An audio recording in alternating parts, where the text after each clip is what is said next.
Mama, he did it. What's going on, everybody? Welcome back to another special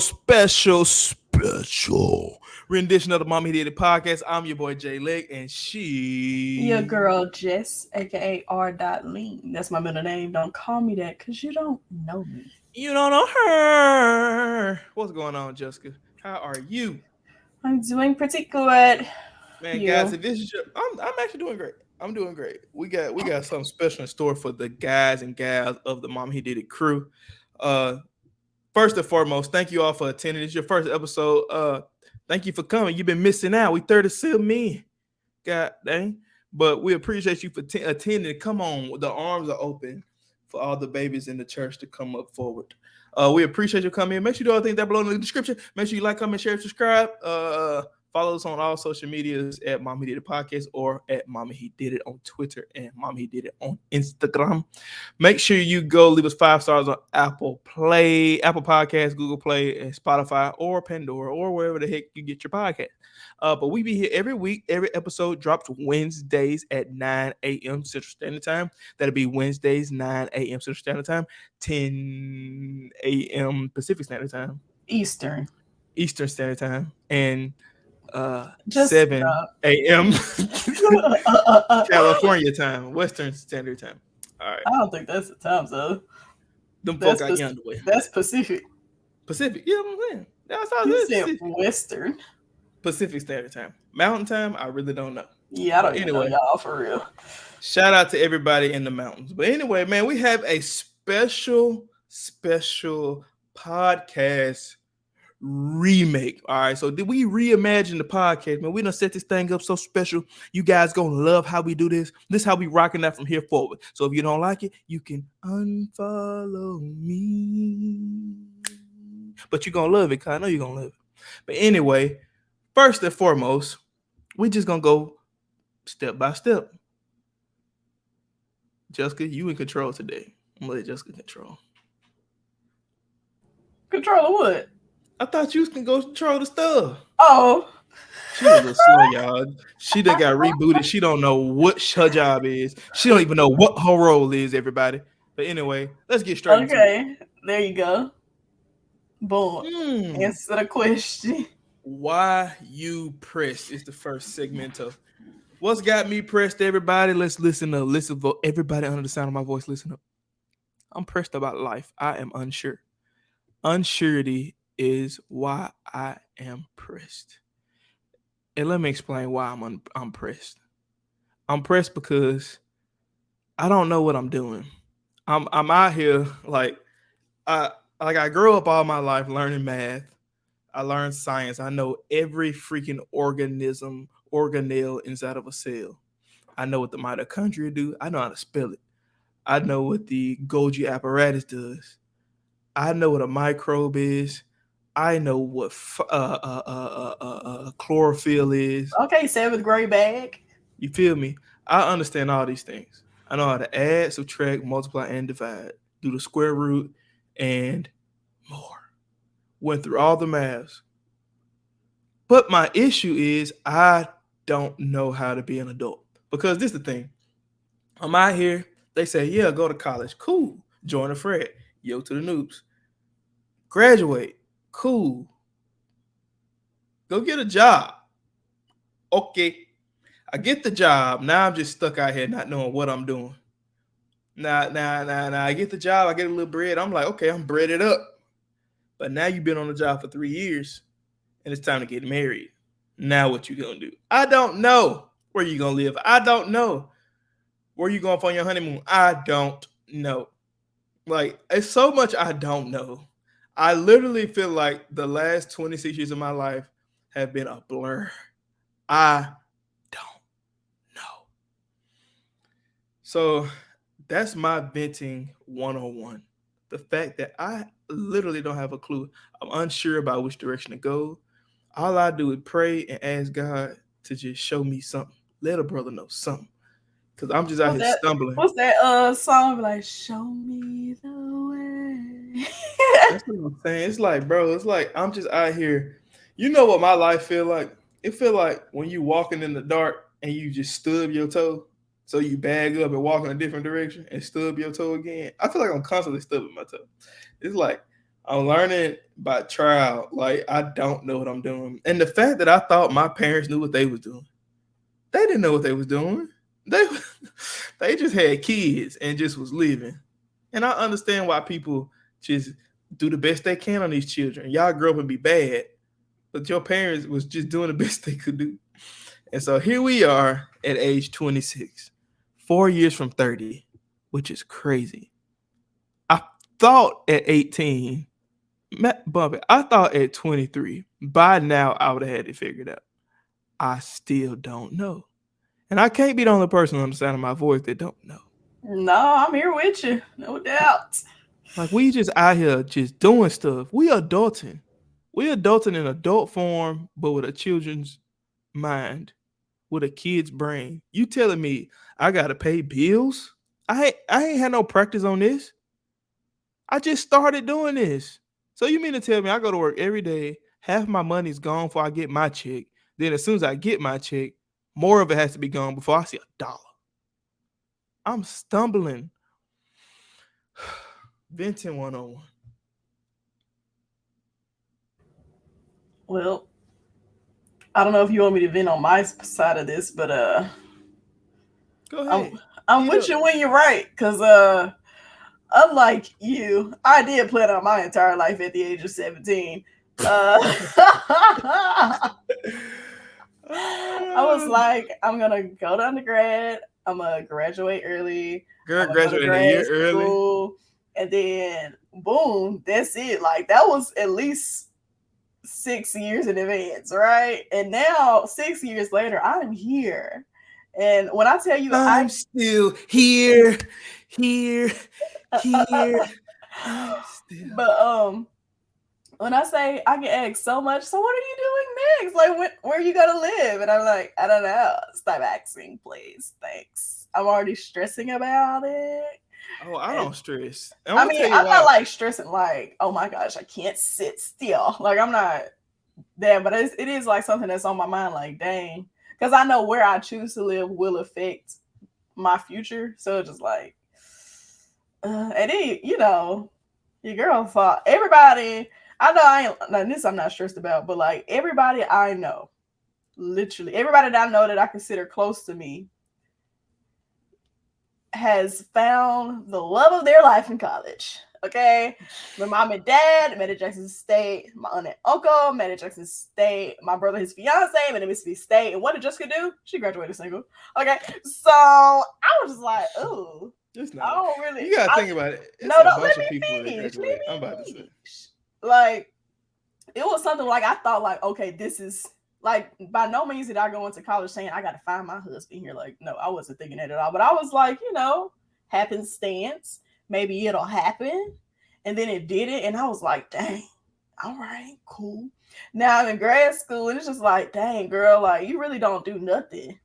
Like, where you gonna find him? Where does it go? Like, where I'm gonna find Buddy at? But I'm just like, you know what?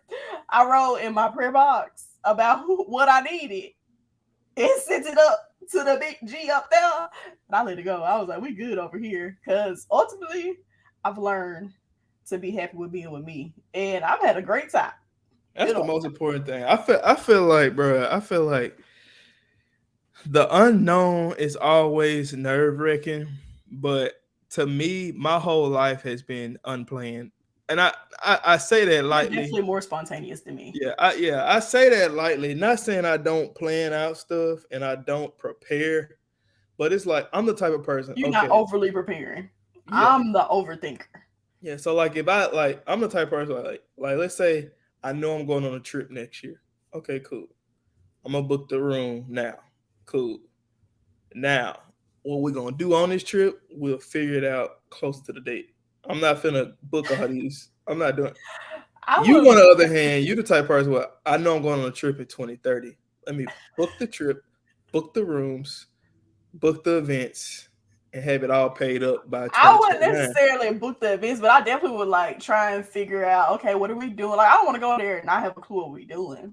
I'm not like full blown itinerary, but I'm definitely not like, let's just go and figure it out when we get there. Like I'm in between and further towards full itinerary. Yeah, yeah, you definitely itinerary, babe. I'm more of a let's just kick it and we'll figure out. Like the flow Yeah, will see take us where we're in. that just irritates But me. it works out so much. I'm gonna tell you why. I'm It's a trying to get more towards it. because it's successful. It's not 100. I'm batting 1,000 right now, meaning I'm 100 from That's a 100 from the deal. free It's throw line. good to plan too now. I'm not saying there's nothing wrong with playing, but this is what I'm saying. I graduated from college, right? Okay, I planned to get a job.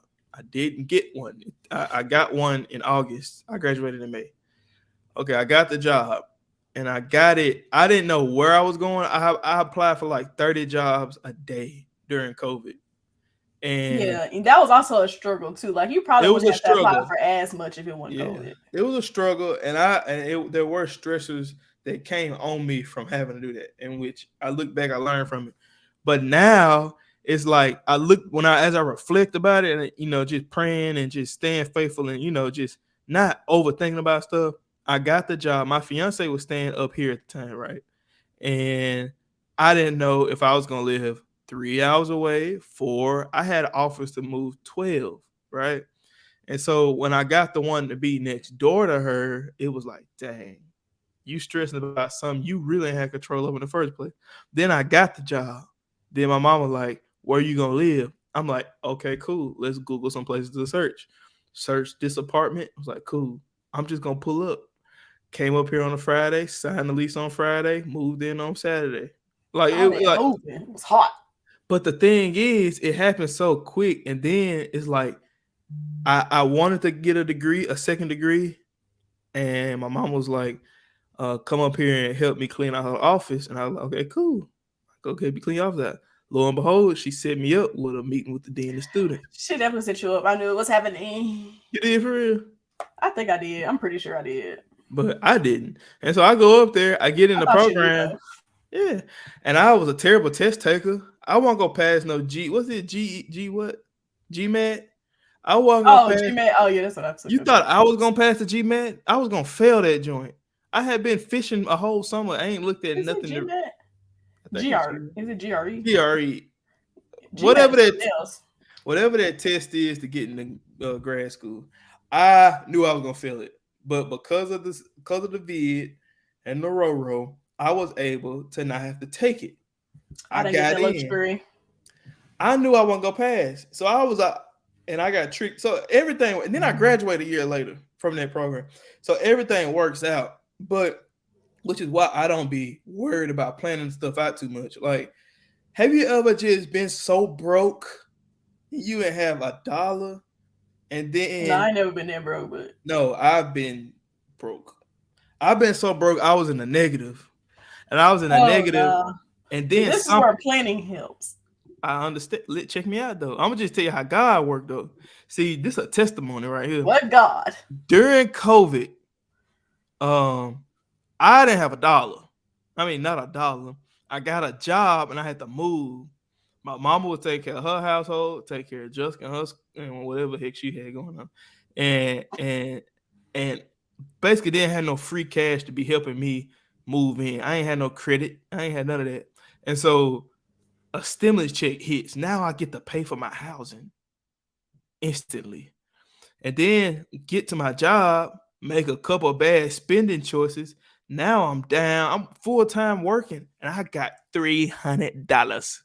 $300 is all I got. But what happened?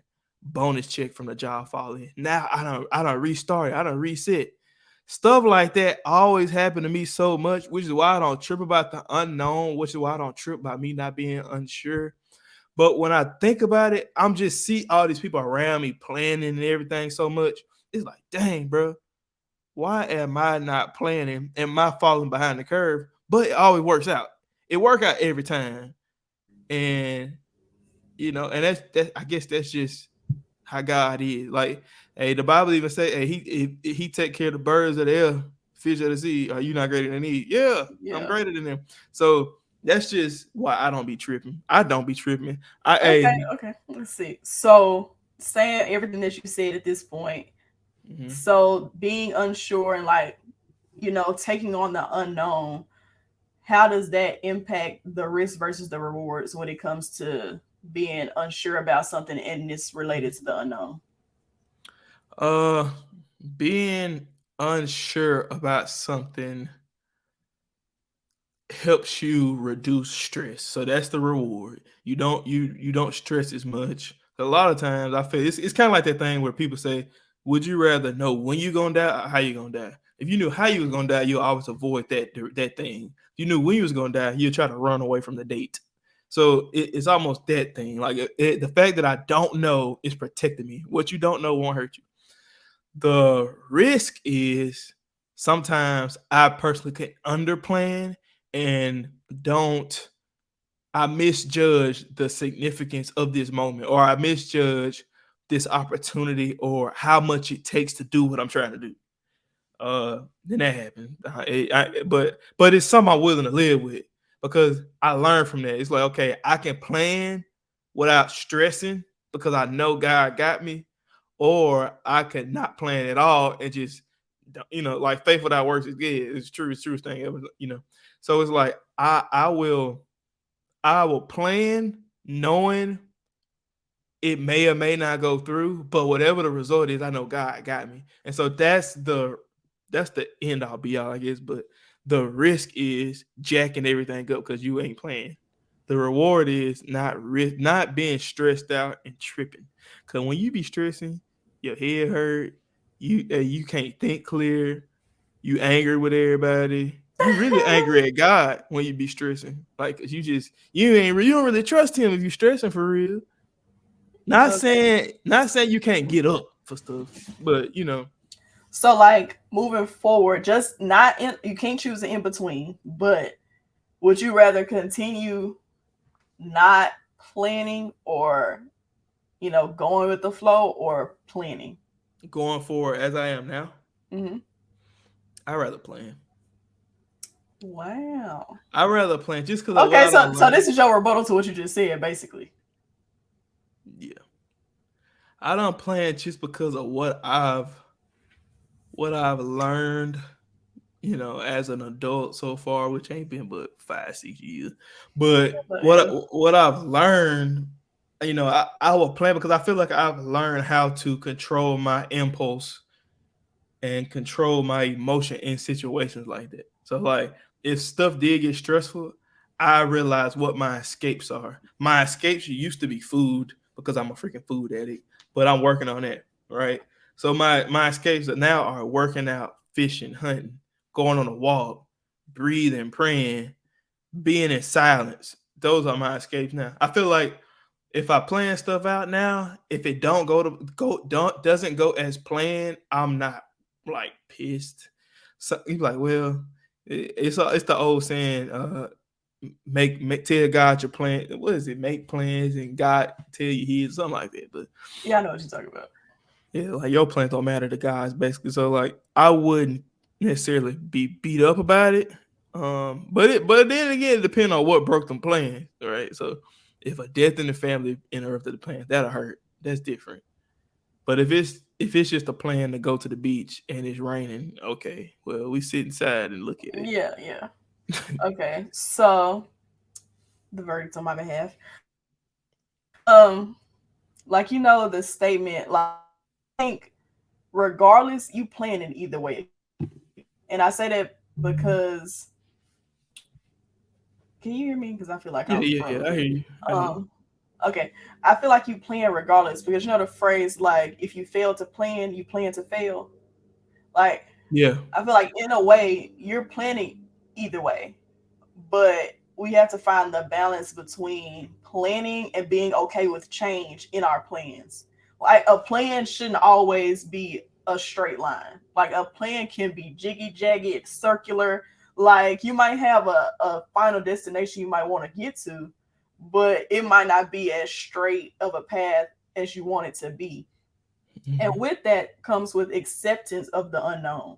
So like being okay sitting in a place where it's silent, like you said, like silence is really scary because Mhm. when you're in silence, you have nothing but your own thoughts You to gotta battle face with. them You demons. You gotta yeah, face them. like you facing some emotional, some mental, some spiritual adversity that only you can see. The unknown is not something that's tangible. It's something that hits you so hard, but you'll never see it coming. You know, like it's not like somebody finna punch you. You can see that hit. You can plan for that hit. The unknown, you can't expect it. You don't know how hard it's gonna hit.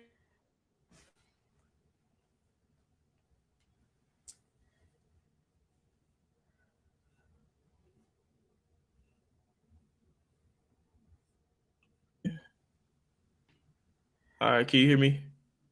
Yeah, was that me or you? Because I was No, like, something no, that was froze. me. Something I hate this freaking Wi-Fi service. It just tripped out. But Oh, okay, what I you definitely saying? stopped. I stopped talking when it happened. Yeah, I was talking, but I think it's just technical issues. But like you said, the punch you don't see be the one knock you out. Yeah, yeah, and so you gotta have like a foundation in something, and I would suggest that be in God. You know, like you gotta have your foundation in something where the roots don't move or it don't sway no matter how hard the wind blow. Like you rocking your back and forth, but you can take it because you grounded in something that ain't Because moving. I'm grounded in the source. I'm grounded in the foundation. Facts. Who is the foundation? Jesus Christ. No, facts. I was just reading last night about in Romans like the vine dresser and stuff like that. Like you can be cut off, but you can be put back if you grounded in God. Like when I say Romans hit different. Oh, but if you think about it, it's the truest thing ever. You ever see people when they planting plants, like they could cut a piece of this plant and go plant that piece of the plant and it grow. Yeah, like you can be Like if you like you attach can to the fall off. source. You can fall off from the source, but don't forget that you can be reattached to it if you find your way back. Oh, Man, yes, that's Lord. a word. But Praise you him. know what we call that? We call that grace. Ooh. Grace and mercy. We call that mercy. Ooh. Thank you, Jesus. Ooh, thank you, Jesus. But that's my verdict on the unknown. Like, take it with, like we said, take it with grace. Take it without fear of it going bad, but also be prepared. Prepare before you need to be prepared. Is the statement that needs to be said. Like something is going to happen. God's people will be persecuted, so prepare for the persecution. But when you get in it, don't forget that you prepared for this moment. So I needed that. That's a word. Ooh. what? Sister, Sister Jess, Juror Jess. I needed that word. And you got your black on. Look at God. What does that even mean? You look like a judge. Yeah. All right, Jessica, I appreciate that, but it's time for me to get you. Let me ask you a question. Why are you pressed? Okay, so I'm pressed because as a woman, as a Black woman in America, you're either doing too much or you're not doing enough. It's like you can't never win here in America. Like you can't win. Social media wants you to be portrayed some way. People that you know want you to be portrayed some way. Co-workers want you to be portrayed some way. Like it's never. Why can't I be in the middle? Why can't I be cool, calm, and collected and still pop out when I want to pop out? Pop out at your party. You know, that's rare nowadays. Like because it's either we labeled as too much or too little. But maybe so we're gonna name this case. We're gonna name this case the coalition of doing the most versus Jessica Leggett. All right, so you pressed by the doing the most community. Let me ask you this. I want you to get it off your chest. I want you to open up and let us know what's going on. Okay. Vent to us, Jessica. Vent to us. What about doing the most to Black women? That label has you pressed. Vent to me. Let it out. Okay, so I just feel like from the start of America, since they brought us over here, you feel me? Like we've been forced to be the strong woman. Now we're too strong. You manly. You know, you need to be more soft. You need to be more gentle. And then after that is like, okay, now because we frustrated with how you feel about our presence, we want to make a difference in this world. Now we angry. Anytime we show any type of emotion that ain't, hi, hello, how are you doing? We angry. We the mad Black woman. Like, I ain't mad. I just got a resting face. Okay? I'm not mad. Are you mad? Because if you wanted me to show you mad, I can get mad. You know. And then what oh, what is that noise? Lord have mercy. Um, it's just a lot. It's annoying because it's always the opposite of what's actually going on, if that makes sense. Like if I'm emotional, I'm insecure. If I'm upset or frustrated at something I have the right to be upset at, I'm an angry black woman. If I work too hard, I don't need a man. She too manly. She need to, she need to soften up.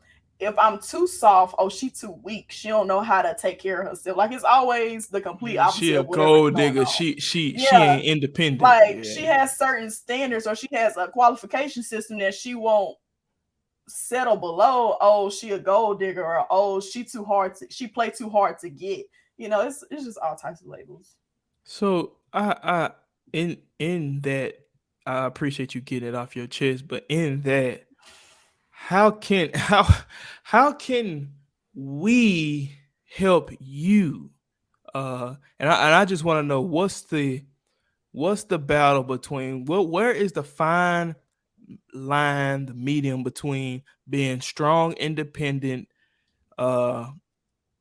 independent, self-doing, smart, intelligent, wealthy.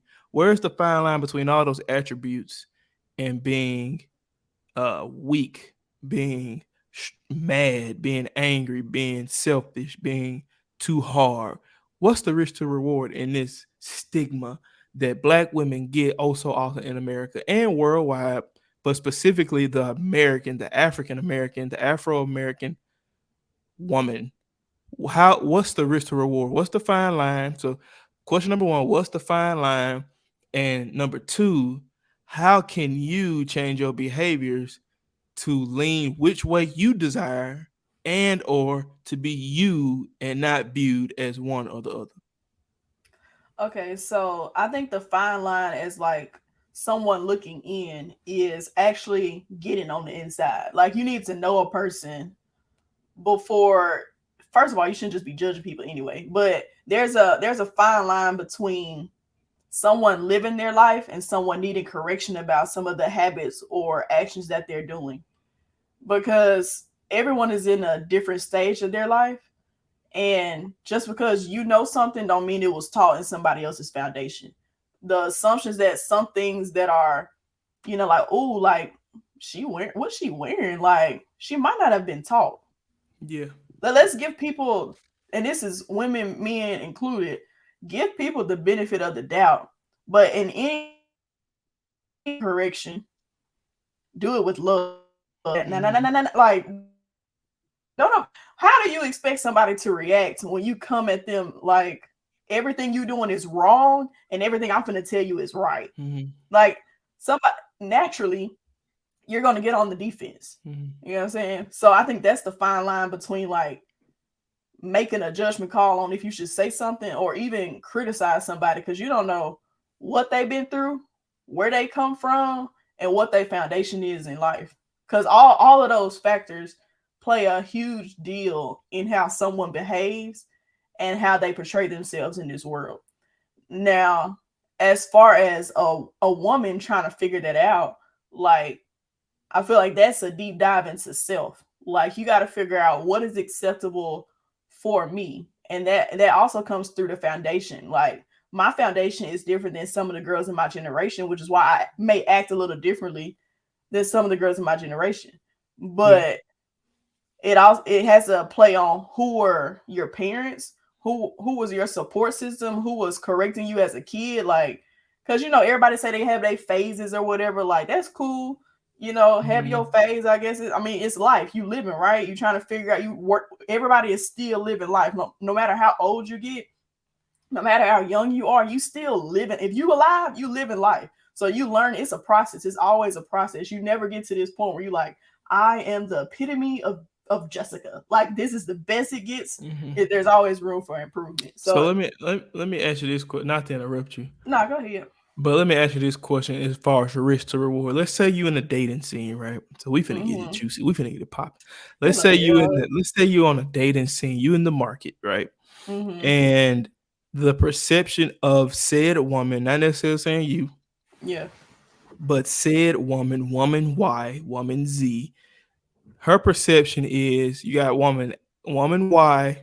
Her perception is she's a girly girl, she's soft, vulnerable, she's attractive, but she's dumb, but she's not smart, And now we in the dating world. Then you got woman Z, whose Mm-hmm. perception is she's smart, beautiful, intelligent, but she's too hard. She don't really need a man.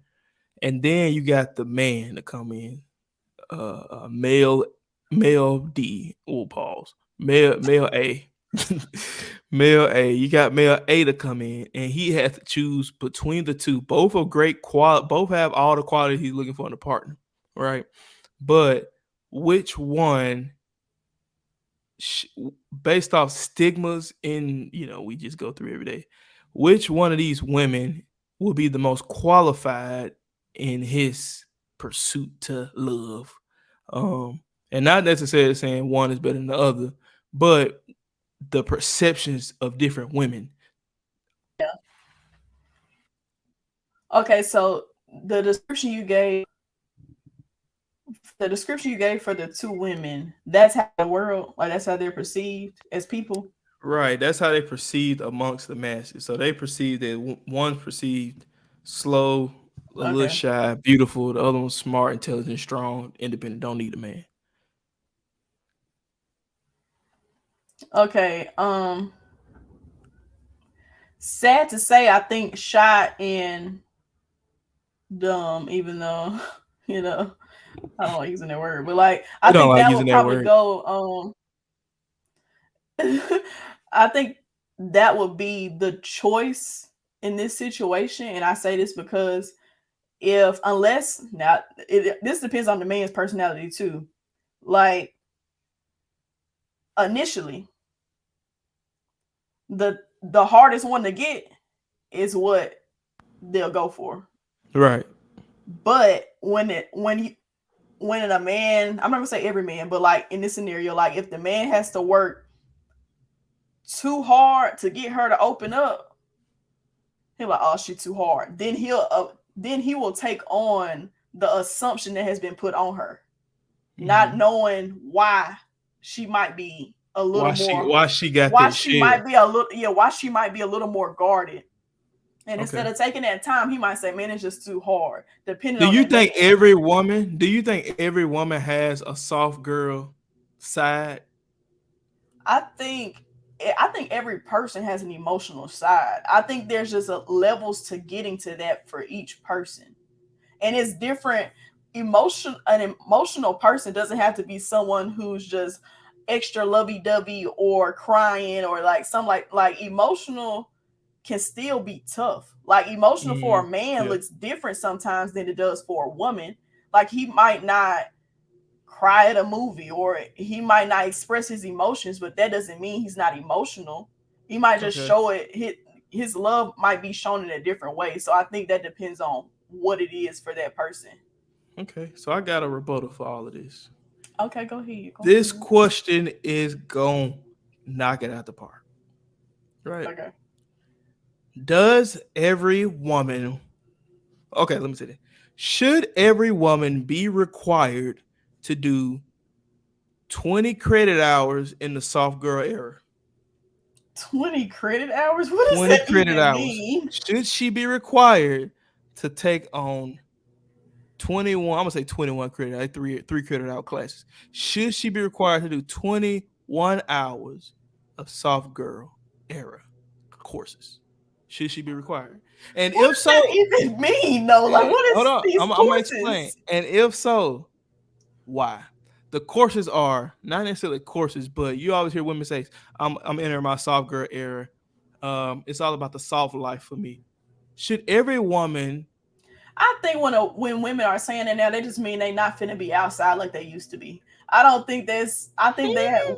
I think social media has labeled soft girl as someone who stay at the house. She watch movies. She don't really go nowhere. She don't be outside like that. Like she just in her own little zone. Like she But not doing is too much. She not I searching for nobody. That's soft girl era.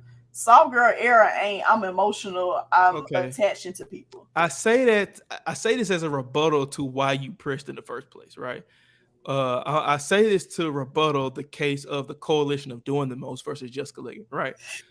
My rebuttal is if we want to, I feel, not necessarily feel, I ain't, look, don't come at me, but I just think one way to mitigate the doing the most in Afro American women is to have a soft girl phase, right? You had that soft girl era and you get in tune with the soft side. Now I'm breaking down all these doing the most stigmas. Now, hey, I can say, hey, I've been this way, right? This is how I rock. Not because I don't like being soft, but this is how I rock. You know, I feel like a lot of women don't get the opportunity to play both roles. That's why they get this label of being tough. Like, sis, get your nails painted. You don't always have to have your nails short like mine, ready to box. Like, you don't have to have that, right? Exactly. Get your toes, get some French tips if they still do that. Get your toes white. Well, what do you think? Should women be required in order to break this stigma down of doing the most? Should they be required to enter 21 credit hours of soft girl courses? Okay, this is my thing. I don't think the stigma will be broken, but I do agree that I won't even call it soft girl era. I say your reflection era, where you getting to know you. Like, you need to get to know you, soft and hard, like whatever that might be. Like, find your balance. If this is you, that's you. If this is you, that's you.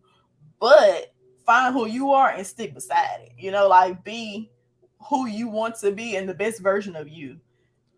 And that's just my. I I feel don't like think I think the stereotypes and the stigma is gonna stick around regardless. Like, that's just the world we live in. and I feel like a lot of women, like, it take the right dude to get them to that era. Sometimes, and sometimes it's personal. I think sometimes it's vice versa. I think, sometimes it take the right woman to push a man to dig deeper into himself to get right. And I think it's we ain't talking about us. I'm saying in general. Yeah, not us. Like, look. What they say? The coalition of doing the most versus just. I'm just saying. I'm just saying, I think in general, sometimes it takes the right person to push you towards something, and sometimes it takes just your own personal reflection through your own traumas and trials in life to say, hey, I need to take a step back, and I need to move in a different way. So what is if you had to list 3 things to reduce or to mitigate or to get rid of the stigma of doing the most, Black women doing the most, Black women being too tough, too hard, too ratchet, Black women being, all the derogatory terms, what is your solution? How do we break this down? And I'm going to come with my verdict. But I want to hear from you, a Black woman, how can we remove this label? I literally just said I don't think the label is gonna get removed. But I understand it may not. But let's just say we piece it together like a puzzle, one piece at a time. 100 years from now, how can we get rid of this label? Because just think about it. In 100 years, people gonna think Black people can swim. Answer. Oh, I'm just saying. I think 100 years people gonna say Black people can swim. All right, go ahead. I think it just takes more open conversation. Like, starting a conversation, continuing the conversation, and getting more perspectives from different women, because I can't speak for all women. It's more women other than Black people that get labels too. So, like, it's gonna take more than one race. It's gonna take more than one woman, and it's gonna take multiple conversations to get certain stereotypes decreased, or at least viewed into a way where maybe I won't put that on you. Like, providing people the opportunity to show them who they are themselves. Now I feel that. But how do I take an uninterested male population, especially the ones that have the power to, change stuff like this? How can I convince them that this is even important and relevant in the first place? If they don't have an interest, they don't seek interest. Because I'm sitting here from an interested standpoint, right? But how can I get the politician? How can I get the super duper influential person on social media to change their thoughts? How can I even get them to have a conversation? I have one word for you, and that's representation. increase representation in each one of these fields where you are required to listen. Dang, it's some grass getting cut. So, being that they have to be represented, and it's important to representation is important. Like I even had a conversation with a guy the other day. He was like, uh, I don't understand why people get so upset. He was saying he don't understand why people get so bent out of shape about characters in movies like Disney movies and stuff like that. Why the races have changed. And I was just like, I mean, I ain't really saying nothing. I wasn't really trying to listen to him at first, to be honest.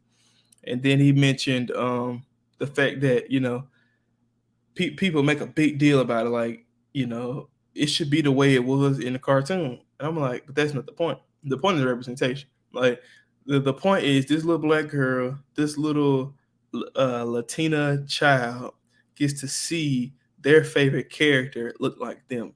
Now I have the ability to do this. Now I'm competent enough to I understand my place on earth, meaning they see me. Meaning not only do they see me, it's kind of like this. It's like when you play sports, right? And let's say you lift weights, right? And you lift 100 pounds, right?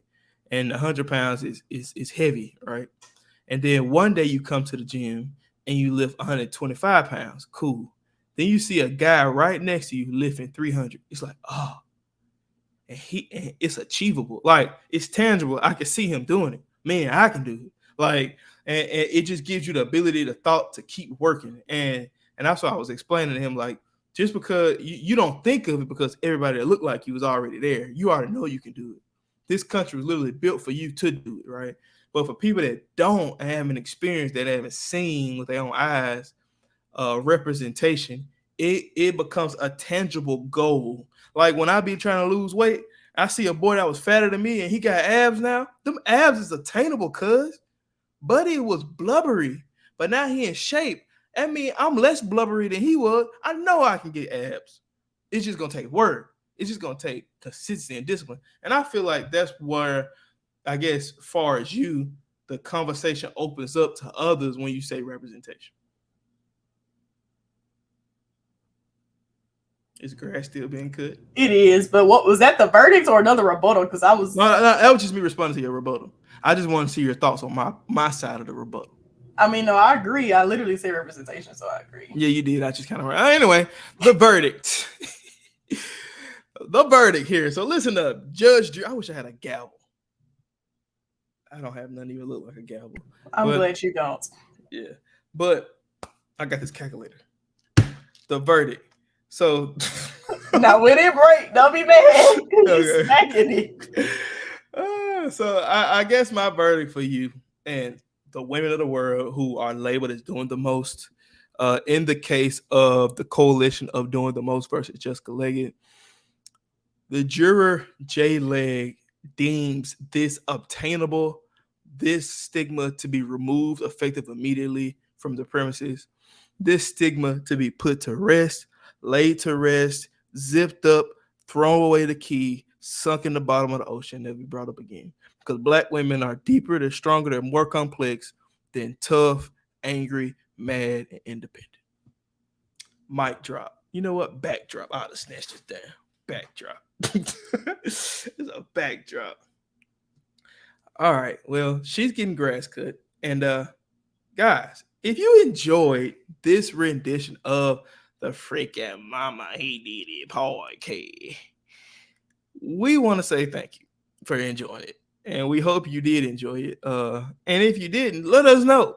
Comment down below. Hey, these episodes shorter. We ain't gotta be an hour. We gave you a hot 45, a hot 44 in counting. But anyway, guys, thank you so much for bearing with us. If you stay to the end, let us know which verdict you like. Which verdict do you agree with? Which verdict you do not agree with? Which points could be made? Let us know down below.